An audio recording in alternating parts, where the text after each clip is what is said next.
Light cones are an interesting way to conceptualize a weapon system. Instead of the usual archetypal weapons you see in other RPGs like swords, bows, magic tomes, and the like, characters can wield objects that contain memories of a certain event or person, invoking the power of whatever or whomever is inside. At least, that's what the lore behind it says. In other words, they're objects containing memories. Obviously, characters all attack in their own distinct ways. Some have traditional weapons like swords and whatnot, while others prefer to conduct battle using various types of creative means like dice or chalk. The absence of a clear weapon being wielded in one's hand gives a character design team more leeway in how they want to create a unit's battle animations and whatnot, but from a functional standpoint, how well is the system designed? Genshin Impact's weapon system, next to its artifact system, has been the target of criticism over the years, and with Honkai Star Rail emulating many of its mechanics and systems, are light cones also badly designed? We're going to look into that today.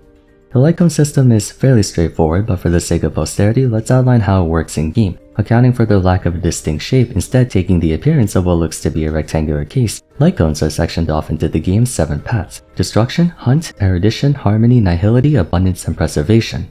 While it is possible for a character to equip a light cone from a path not corresponding to theirs, all they'll be able to use are the base HP, attack, and defense the weapon provides, disqualifying them from using the passive, which is a real reason to equip them, since in contrast to Genshin, whose weapons have unique substats, all light cones give only health, attack, and defense. They do vary in amounts granted, but essentially, an Erudition unit can only take practical advantage of Erudition light cones, Preservation units can only wear Preservation light cones, and so on. The primary way of obtaining light cones is through pulls, just like with characters. You do have access to a few that can be obtained in-game though. I say a few, there's actually quite a number of them. In fact, you can also obtain 5-star light cones through Herder Store in SimUni, a very nice gesture as that's something the Genshin community has been begging for since the game came out.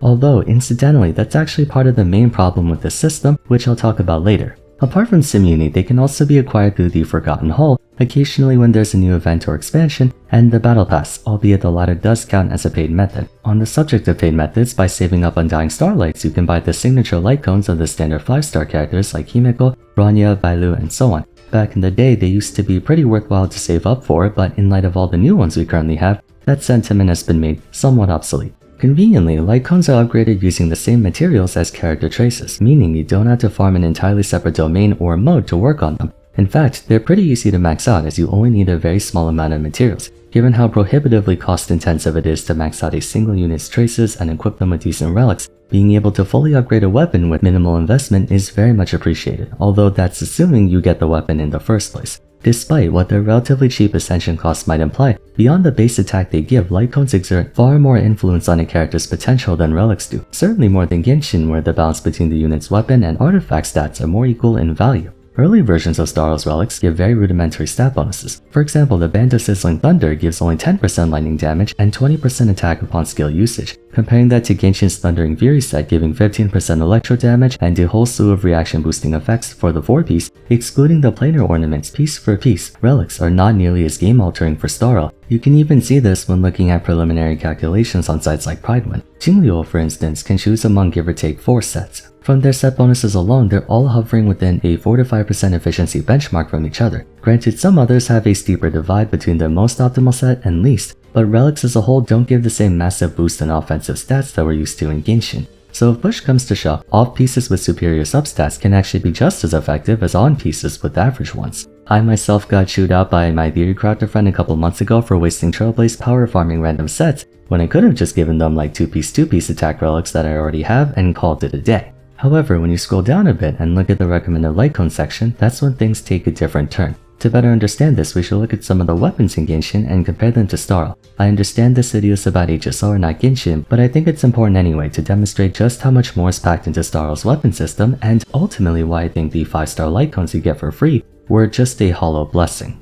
Let's use Aqua Simulacra and compare it to a 4-star light cone, a Secret Vow. Aqua Simulacra gives 88% bonus crit damage, the highest you can possibly obtain on a 5-star weapon. Significant indeed. It also gives you 20 to 40% more damage when opponents are nearby, and 16 to 32% bonus HP, tying nicely with Yelan's HP scaling. This is a very powerful weapon for her, assuming you're not concerned about ER requirements. Looking at Arlen's passives, it too gives 20 to 40% more damage, but it also gives an extra 20 to 40% more damage if the wearer has less HP than the enemy they're attacking. A 4-star light cone's passives give more power than a 5-star weapon's passives. This is made up for by weapons in Genshin having a substat such as the aforementioned crit damage, but for a 4-star light cone, that's a lot of damage! Now let's take a look at a 5-star Lycon along the passing shore. This one gives 36 to 60% bonus crit damage just by being held. Many Lycons give unconditional free stats when equipped, implying that's meant to serve as a weapon substat, just formatted in a way so that incompatible units can't abuse it. Continuing on, whenever the user damages an enemy, they get hit with the debuff that causes them to take 24 to 40% bonus damage, doubled for ultimate damage. Now, looking at the descriptions of these two weapons, you might think they're more or less equal to each other, if not Genshin weapons being stronger given the substat does not require further copies to be capped out. However, not only is this just one comparison, but notice how the Lycon applies a status effect to enemies that's innate to the weapon itself, not the wielder. How this ties with the unit in question, Akron, is that her ultimate's primed every time a debuff is applied to an enemy, regardless of the source. This means not only does she get a ton of free stats from the weapon just by holding it, but the extra debuff it adds accelerates her ultimate usage rate. Akron's Lycon is, with no caveat, no asterisk, the most optimal weapon for her, offering far more DPS in uptime than alternative choices can give. Yes, a lot of this is because despite being a Nihility unit, Akron's much closer to a conventional damage dealer, not a debuffer or dot user. But we're talking about an almost 1.25 times increase in efficiency with her Lycon. That's a huge boost. Thankfully, most Lycons don't give that staggering of an advantage. It's more often than not like 10 to 15% at most. However, that doesn't also include the implications behind how it can synergize with other things. Being able to get 2 points into her ultimate per action instead of 1 means hypothetically, Akron can cast her ultimate twice during the span of a teammate's debuff instead of once without it, meaning there's even more benefits to this kind of privilege beyond the character themselves. This isn't the first time Lycons had a unique effect that fundamentally expands on a character and sometimes their team's gameplay. Going over to the support tab, let's take a look at Japard's Lycon, Moment of Victory. Not the most impressive passive out there, but the weapon increases your chance of getting hit. In other words, it can help the wielder draw aggro to them. Another Lycon with the unique property, Kafka's weapon, Patience is all you need. Attacking an enemy applies a debuff to them that makes them take lightning damage over time. Runmei and Banya's weapons give an additional skill point every so often. These are completely new effects added onto the weapon, not just extra stats the way weapons in Genshin's are. Like some of these weapons are so overloaded, they applicably behave as support characters in and of themselves. I understand that in recent versions, Genshin's been adding weapons and new properties, such as Arlecchino's Crimson Moon semblance providing a Bond of Life. But considering we have an artifact domain also revolving around Bond of Life, I'd imagine this is more of a universal mechanic and not a specific unique effect to just the weapon itself. For the vast majority of other weapons in Genshin, it's just stats. There's no weapon that creates a small tornado to group enemies or a weapon that applies cryo to targets or anything like that. I've always had a problem with weapons in Genshin heavily implying they're made for this signature character. It's a nice thematic touch, don't get me wrong, and it makes for a satisfying combination when you take into consideration you can actually see the weapon being carried around. Navia carrying a massive golden axe with a style and design that fits her own character appearance would make a lot more sense than carrying a wolf's gravestone, for instance. But with how specific these weapons are in relation to their intended wielders, it leaves very little room for them to be used on other units to the same effect. This is somewhat alleviated by the fact that most weapons in Genshin are stat sticks with a condition on them. Redhorn Stone Thrasher is a decent weapon to use on Diluc despite being more of an Ito or Noel kind of weapon because for all intents and purposes the focus is the crit damage. Coming back to Starro, the idea that every 5-star Lycon is exclusive to the character is even more apparent. There are very few use cases of a Lycon being similarly efficient on someone other than the intended user, even if they share a similar playstyle. Some that I can think of are Black Swan being able to use Kafka's or Aventurine being able to use Japard's. Most of the time, only supports can share weapons, DPS units can seldom if at all.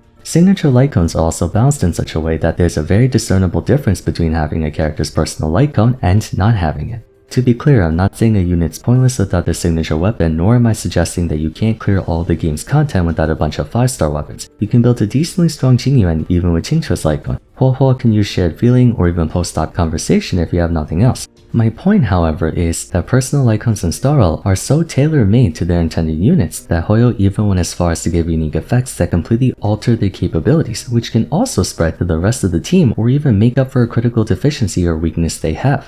I mentioned this before with Wuxuan. One downside to her is that due to not being an explicit shielder, her team will still take damage and eventually die unless you bring a healer alongside her. She can regenerate a small amount of HP with every ult cast, but it's not a basket you should put all your eggs into. Her weapon can alleviate this by effectively full healing your party at the start of every wave, making her a fantastic choice for any tests of endurance such as Pure Fiction, or when fighting multi-wave bosses, like how MLC typically has 2 waves per side. Earlier we talked about how Akron's weapon lets her stack ultimates faster, somewhat compensating for her inability to get batteried by units like Tingyun.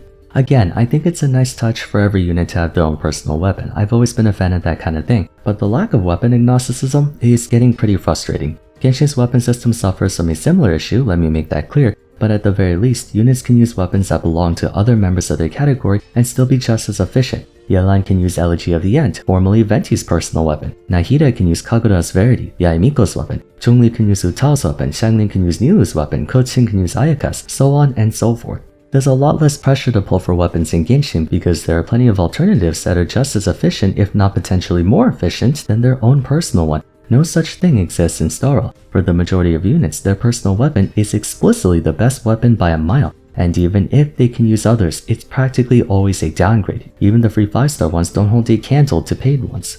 Remember when I mentioned the free 5-star Lycones in Starl feel like a hollow blessing when you really think about it? Curtis weapons are not only bound to give far less stats, sometimes or rather oftentimes getting beaten out by 4-star ones, but they're intended to be as generic as possible, therefore offering not that big of a sizable advantage in anything. Jacks of all trades, masters of none. Using Jingliu's S1 weapon for a moment, she gets 20% crit damage and 42% increased damage along with 12% ignored defense. Compare that to On the Fall of an Aeon at S5, giving up to 64% attack and 24% damage for 2 turns whenever applying a weakness break. The 24% bonus damage is not reliably achievable. Therefore, you're comparing 64% attack to 20% crit damage, 42% regular damage, and 12% ignored defense. The difference is huge.